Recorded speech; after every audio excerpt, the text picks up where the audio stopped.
raining a little bit in here. All right. Well, it's been a really, really wonderful 3 days and a little bit of a dramatic end to what has been a wonderful program. And so, you know, two of the main pillars of the sort of program format that Jerry and I had been talking about when we started dreaming up this idea of this conference were innovation and inclusion. And, you know, obviously, you know, we've heard so many wonderful discussions over these last couple of days about the importance of not just community engagement, engagement across all sectors, but also, you know, that cities thrive when all different kinds of populations are equally engaged in a productive future.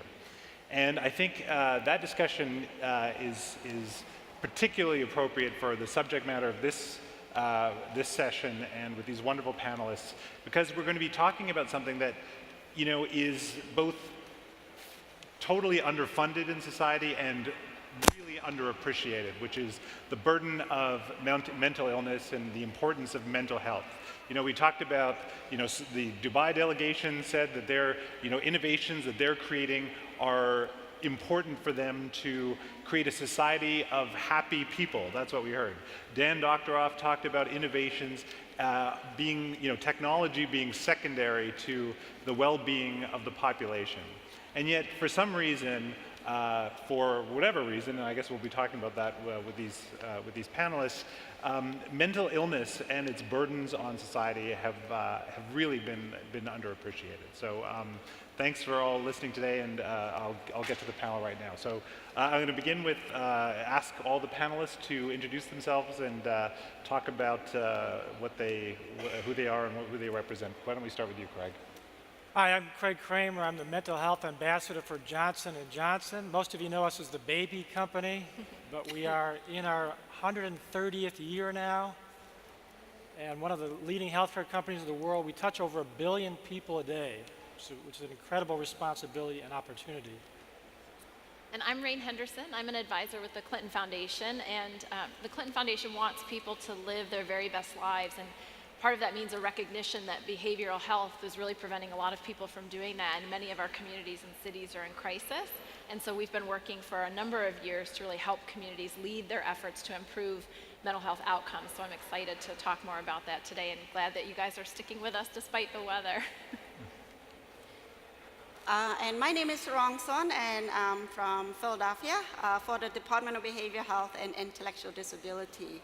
I am a refugee. Today, actually, my 30 years anniversary coming to America as a refugee. Survivor of war, genocide, and also experienced post-traumatic stress disorder and depression. And I wouldn't be here today if I didn't have a team of professional, community, family, faith, and also opportunity to grow and learn as a person. So I'm happy to be here. And I'm Sinha. I'm the CEO of a global collective action initiative called citiesRISE. And it's essentially a challenge to cities across the world to come together to mainstream mental health for a lot of the reasons that we'll be discussing over the next 30 minutes. Thank you. Great. Craig, I'm going to start with you. You are the mental health ambassador for Johnson & Johnson. Can you give us a little of the sort of context around both your role and as well as, you know, what you, can you set the stage for us in terms of the enormous disparity in treatment? Yeah, so I'm here today because I got a phone call on New Year's Day about 4 years ago. And it was from my daughter up in Boston, a college student. And so I said, "Hey, Catherine, how's it going? Happy New Year." And I knew that would just embarrass her. But then a man's voice came on the phone, and he said, "Are you Catherine's father?" You know, and I said, "Yes, I am." And he said, "This is the Boston Police Department. Your daughter tried to kill herself. We're taking her to the hospital. You need to get up here right away." My daughter suffered from an eating disorder in which every bite of food was torture.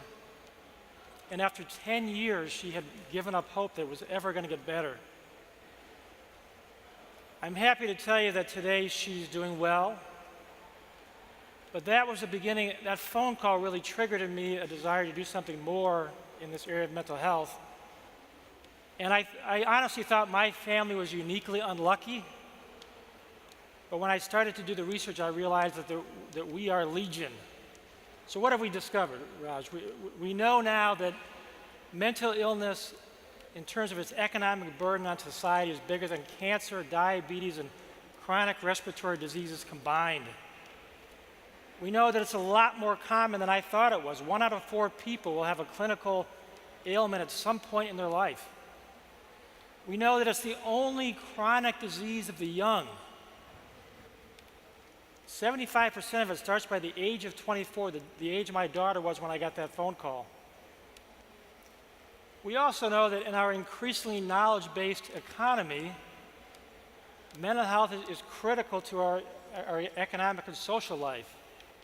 You know, when I was a kid growing up in Detroit, you could go down to the auto factories and get a pretty good paying job, basically performing repetitive tasks.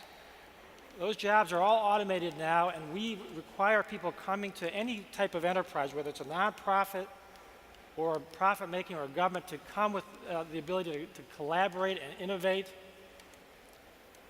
And the size of this problem, the numbers don't really capture the human toll. I hear something every other month that just brings me to my knees. One of the things I learned recently is that for the first time in recorded human history, the leading cause of death for young women ages 15 to 19 worldwide is no longer childbirth, which it was recently, or infectious disease, which it was a while ago. The leading cause is now suicide.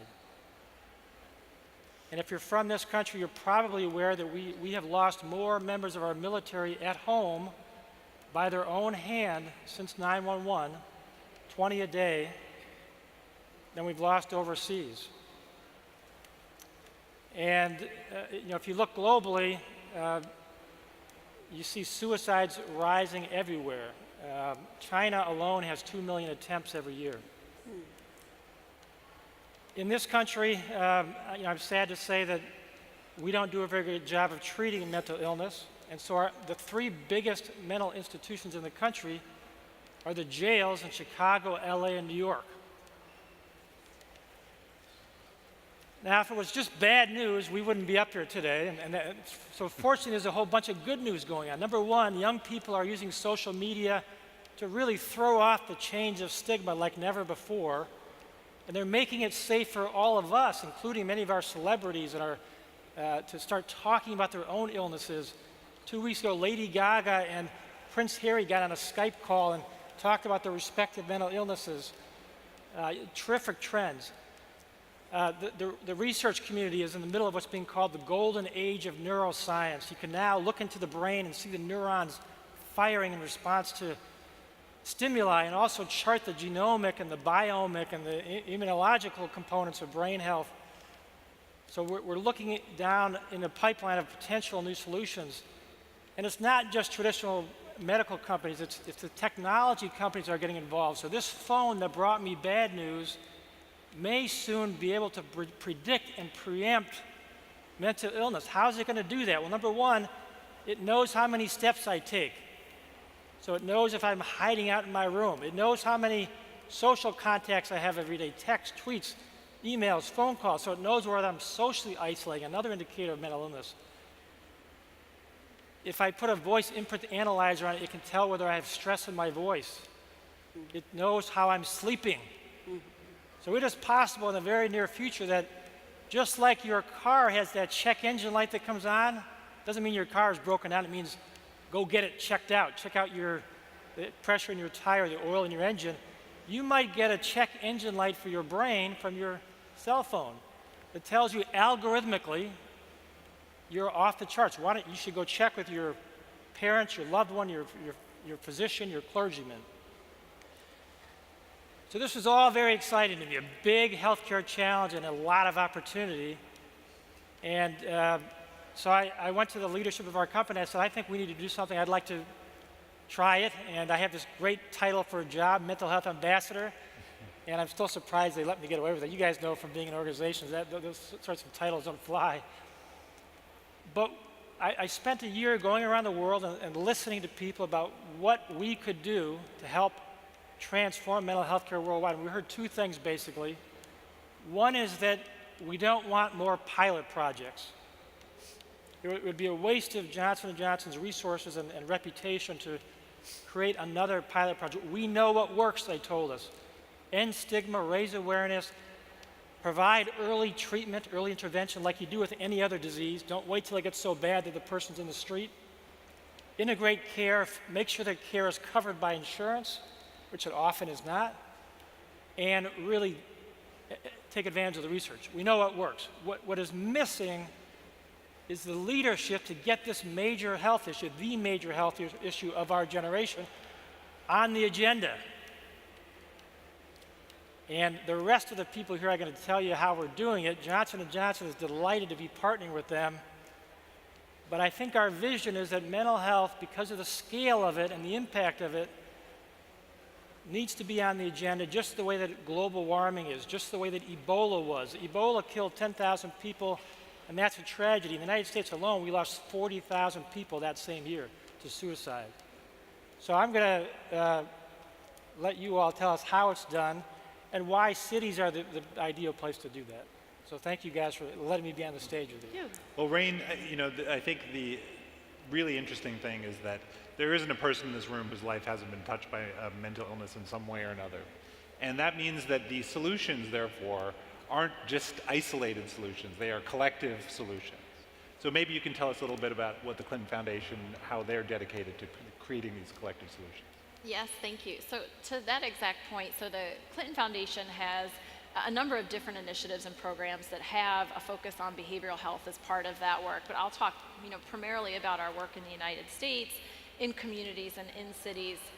A lot of what we traditionally have done is what we called systems change work at the national, community, and institutional level. So really looking at some of these large, seemingly intractable issues like improving behavioral health outcomes and figuring out what are the national levers that you have to press simultaneous to those at the community and institutional level to have real meaningful change, to bring action to scale. And we started learning a number of years ago, even with our communicable disease work on HIV/AIDS, that was global, that we weren't going to get very far if we didn't have behavioral health integrated, that we could only do so much to get people treatment to try to prevent the disease, but if we weren't bringing entire families together, if we weren't talking about the mental and behavioral health consequences, we were not going to sustain the good work that we have seeded.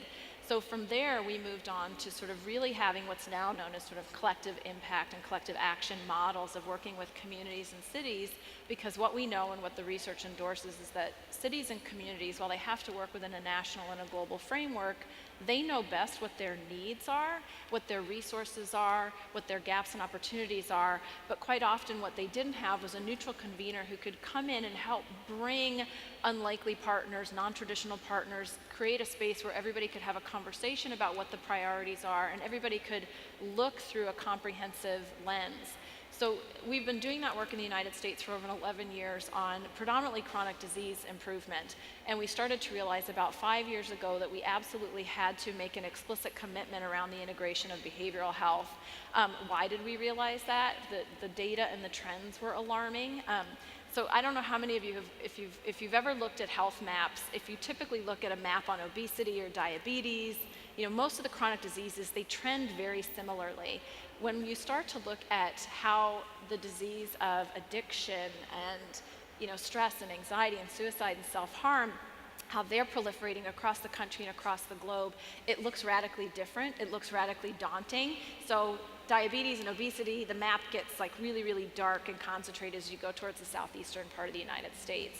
For anxiety, depression, suicide, the map is getting darker and darker across. And I don't say that to depress anyone, and to only talk about the negative side of this, but just to show that it really is affecting all of our cities and all of our communities. And what was happening with all of the work that we were doing is that our communities could no longer continue to focus on issues like obesity, diabetes, heart disease. They were becoming overwhelmed. Their public health systems, their jails, their first responders, firefighters, and EMTs were being overwhelmed by responding to opioid overdoses, by responding to people who really needed behavioral health interventions, but who instead were consistently coming to the ER.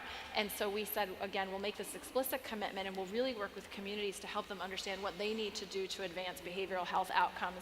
And we've seen amazing things happening, and technology has certainly been a terrific tool. In Houston, for example, and we've seen this in many other communities around the country, the ability to use technology and telemedicine, which is one of those things that if you've worked in health, is, it's been the promise, that's going to deliver us into good health for decades, and it really just hasn't found its traction until people realized that it was a phenomenal tool for mental health treatment and diversion from ER. So in Houston, they've been using what's known as the ETHAN program.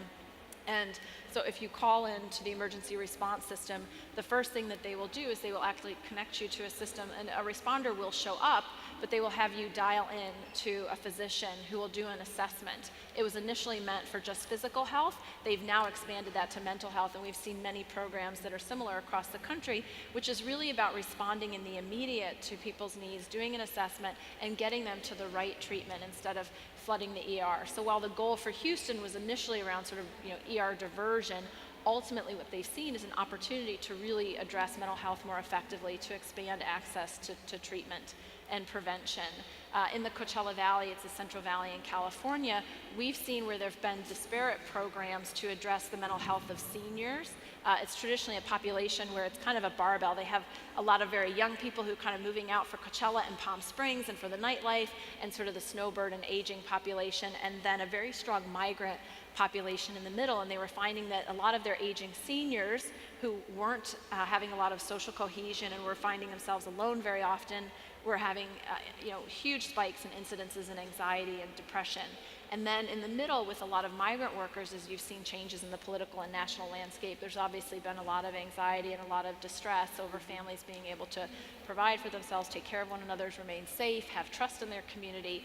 And then for young people, we've seen dramatic spikes in anxiety, depression, suicide, self-harm, some of the things that Craig has talked about. And that community was treating each of these populations very differently, trying to set up services for them. And part of what we were able to do by coming in and bringing everyone together to have a conversation was not to say this needs to be done differently, but was to help the community realize what assets they already had and what they were already diverting from one population to another, and how they could slightly recalibrate to think about how to serve the entire community and how to expand treatment that was available to seniors and not to young people, and how to scale things that were working successfully. Some of that also does involve technology and using social media, not just to raise the alarm bells when someone was in distress, but to notice trends and to notice that at certain times of the year, they saw significant spikes in the kind of messages that people were putting online. Unsurprisingly, some of those correlated to holidays and weather, but there were some surprising trends as well, where they noticed that at times when the communities were shifting and when the snowbird population was coming in, that radically changed how the community felt, and you'd see slight differences in how people responded about their mental health or their feelings of their well-being online, and it allowed the community to think differently about how they resourced and had additional responders available, how they put additional people in call centers for the suicide prevention hotline and things like that. So it's a matter of, again, really looking comprehensively at what a community wants to accomplish and how you can support them in those goals, and making sure that this is a constant priority to think about behavioral health. Well, just to pick up from Ren, so she mentioned about how we have to work across systems and across sectors, and how we can assess and assist community. I can share with you a little bit about the experience I have done in Philadelphia, part of the department initiative. 20 years ago, Philadelphia, way to treat mental illness was put people in an institution. But then we realized that it costs a lot of money and it's not really helping people. So we went through this transformation decades, which really to bring people back to the community. But in order for us to do that is to really find partnership between provider, community, across the board, business, you name it. So this way we can build infrastructure so that when we have people come back, we have jobs, we have a support system, families, faith, you name it. So this way, we want individuals to be able to have, not only be able to take care of themselves, become resilient, and be able to do, to make sure that they have self-determination to live through the recovery. So we went through from building the foundation, which is to make sure that when we come, release people out from institution and making sure that they can live and prosper, and at the same time build that infrastructure.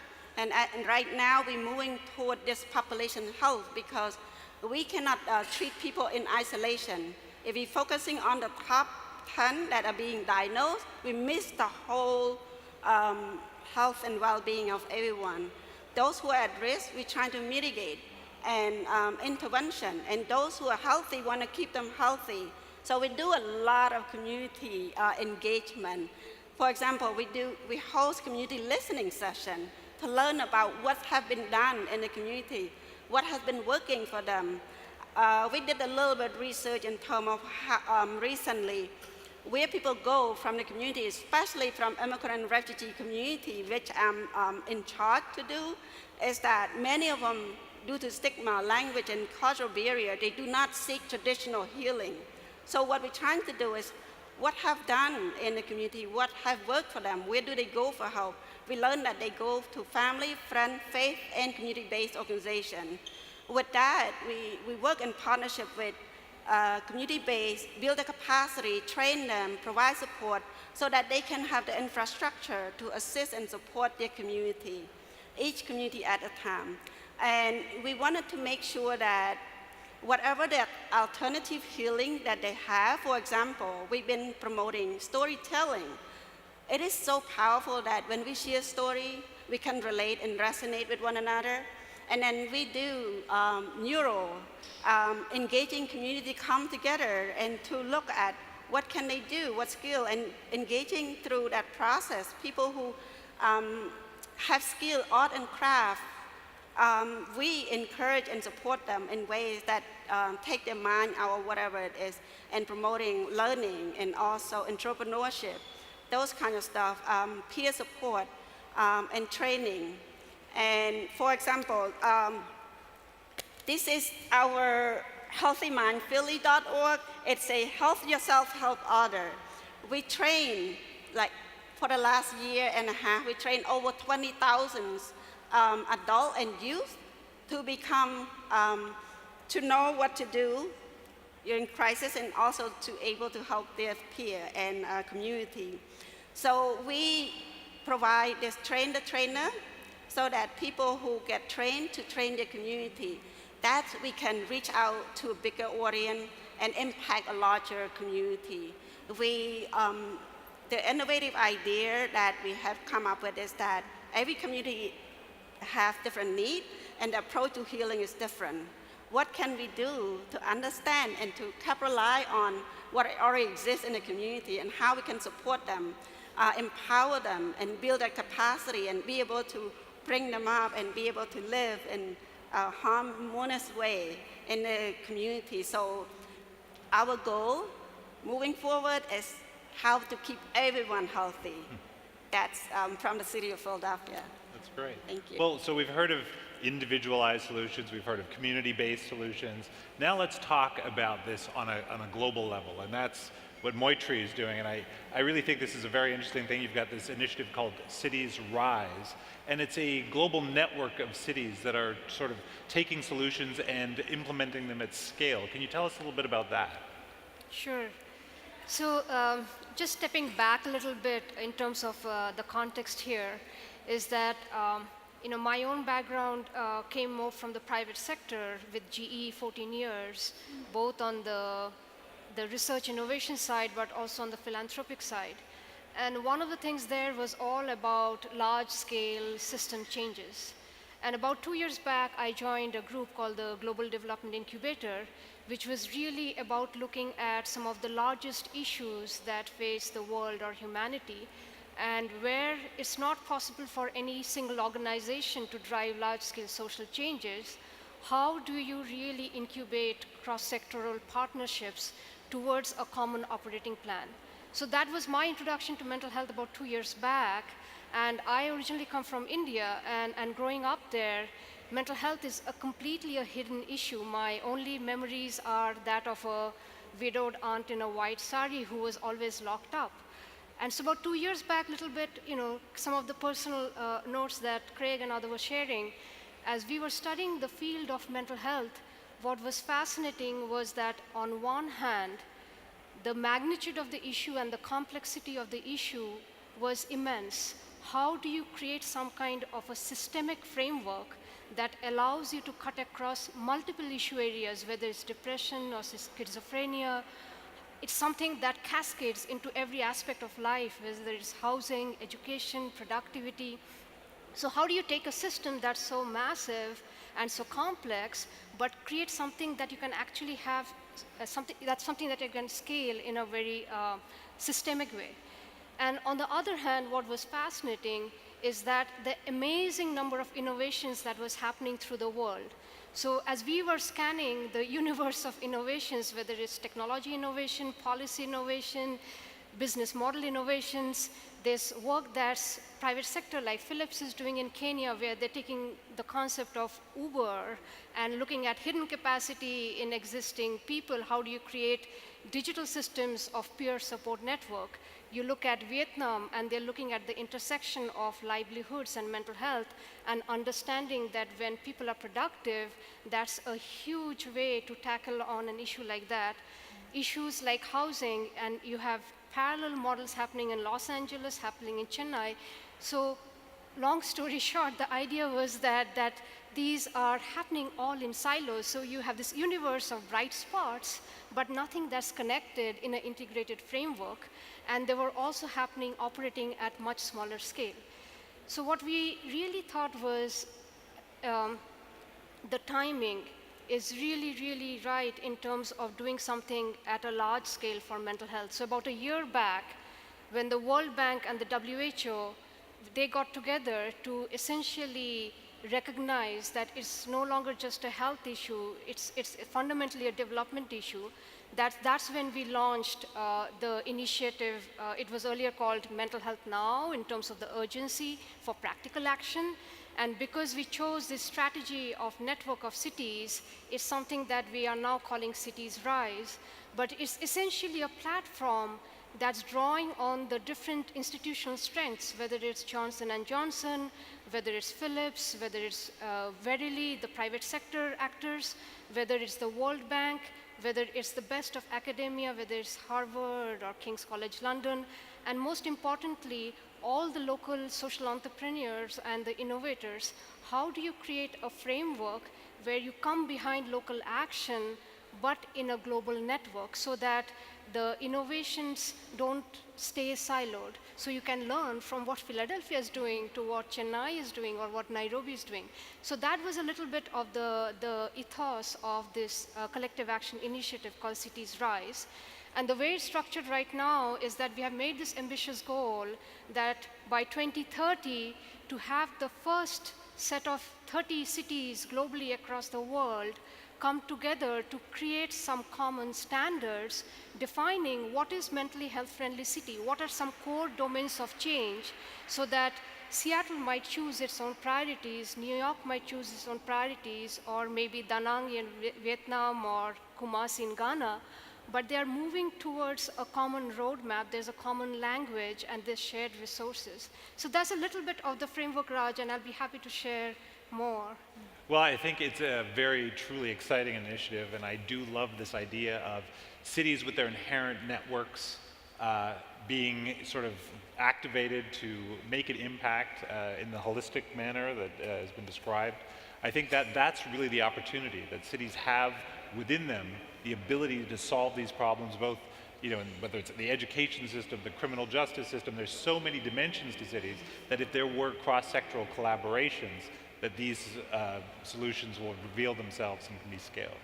But it looks like we're running out of time. We're in the last 20 seconds. Just want to thank you. What a wonderful panel. What an important discussion, because as it's been said before, unless we deal with these problems of mental health and mental well-being, we're not going to create that sort of utopian future that has been described by technology alone. It involves, you know, all of us collaborating, working together to make these things happen. So thank you very much.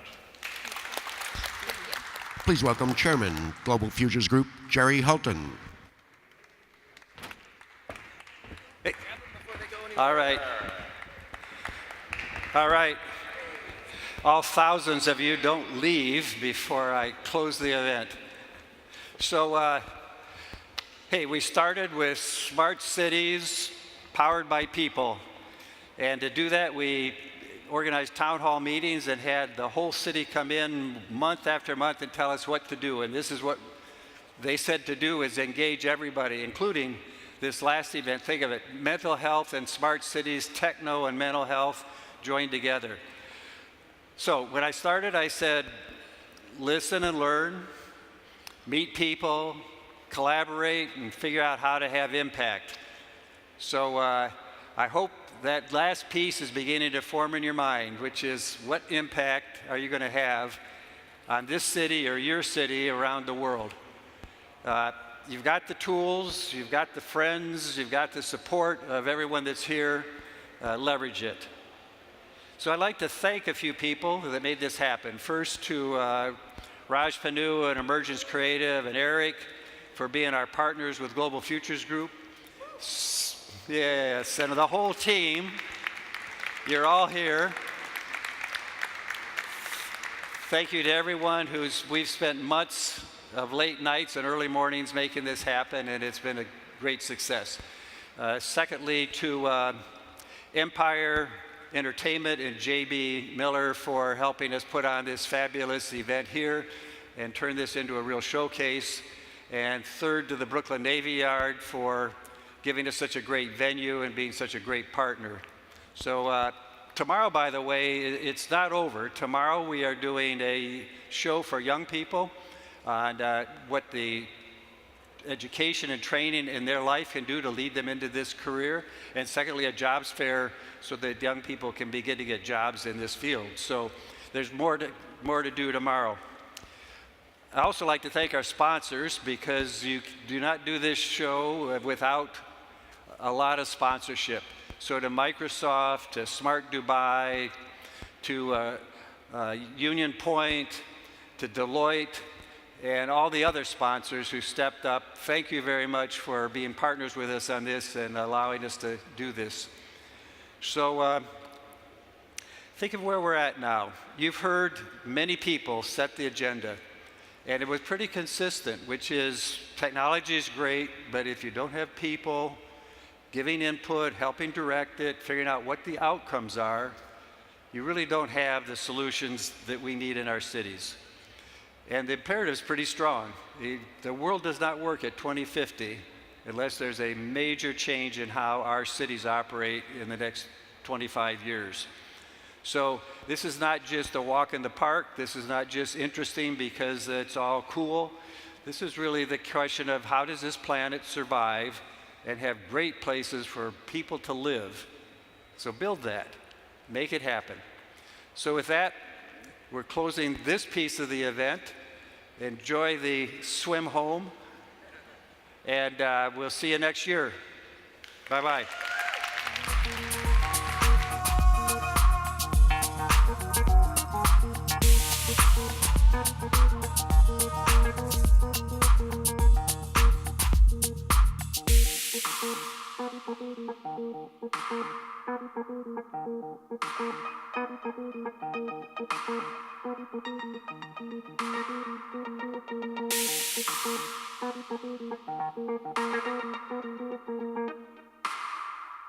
Will you